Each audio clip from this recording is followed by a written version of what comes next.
Morning. Over the next few minutes, I want you to consider your community's rehab space, and particularly outdoor spaces you have set aside for therapy.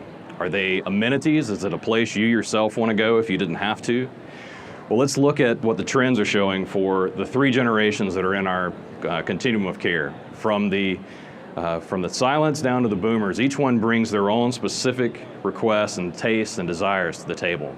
But one thing that's a common denominator is a growing interest in expanded rehab and physical therapy spaces. And we see this has a huge impact on our industry, not just in the dollars, but as you can see, it's a $1 trillion industry because our society is built around managing sickness, not necessarily maintaining health. So how does that play into the boomer generation that is rejecting the medical model and going for lifestyle? Well, as you can see, trends are showing that it's going to be a continued issue where physical therapists are going to be needed at an increasing rate every year over the next 5, 10, 15 years. It's not going away. So if physical therapy is something that's essential to our communities, let's take a page from Truett's book and say, if it's essential, let's make it good. Well, let's not make it just good, let's make it exceptional. Let's make it what it really can be. So we're seeing that several operators now have transform their rehab spaces into high-end, luxurious, spa-like environments that look nothing like the medical model. Well, why shouldn't our outdoor spaces reflect this as well? Why can't we have that same treatment outdoors? One way we do that is through biophilic design. And biophilia is the theory that all human beings have an innate connection to nature, to plants, animals, and we find healing, calm, and comfort in those outdoor spaces, just being connected. So some components of that, well, why not make your garden, why not make your outdoor therapy space a destination, something that draws people to it, well, make people really want to go there. And the use of water is just one example of an element to include there. People want to get close to it, feel it, touch it. And while they're out there, they want to have areas to socialize, places where maybe they can share victories of things that they accomplished in therapy that day, or just simply commiserate about how rough therapy was that day, or just to talk about anything at all.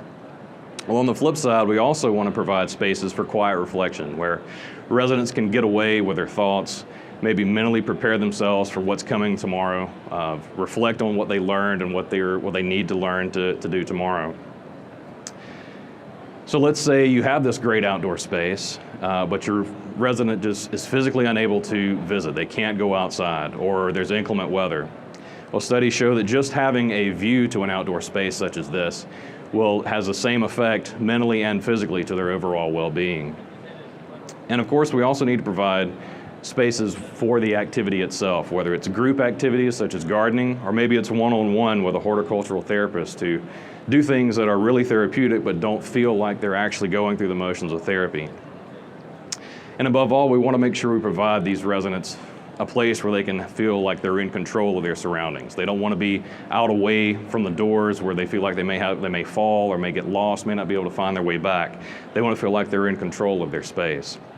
So you can see there's a lot more to it. It's not just placing some equipment outdoors with a nice view. There's a science to it, there's an intentionality, and it takes close collaboration with your therapy staff, landscape architects, and your entire design team. So in concept, we may take an element such as a kitchen, where occupational therapy may take place indoors. If you place a kitchen outdoors and do that same type of therapy, maybe the resident doesn't realize they're actually going through therapy. It's fun, it's something they want to do, they want to be outside. And maybe it's something like differing walking services where they can test their gait and their stride as they move from paved surfaces to landscape surfaces. Now, this community in Richmond has a garden that incorporates many of these elements. This garden in particular is a memory garden, and it's surrounded by 3 households of residents, each one with its own private outdoor space. It's like their own backyard garden where they're free to go and use that at any time. And in the center, there's a larger garden with walking trails, maybe when their family comes to visit, or maybe they have group planned activities, with a gazebo structure for socialization, and also a water feature that they can gather to. Well, let's say your community, maybe you're not comfortable having actual water in that outdoor space for your residents.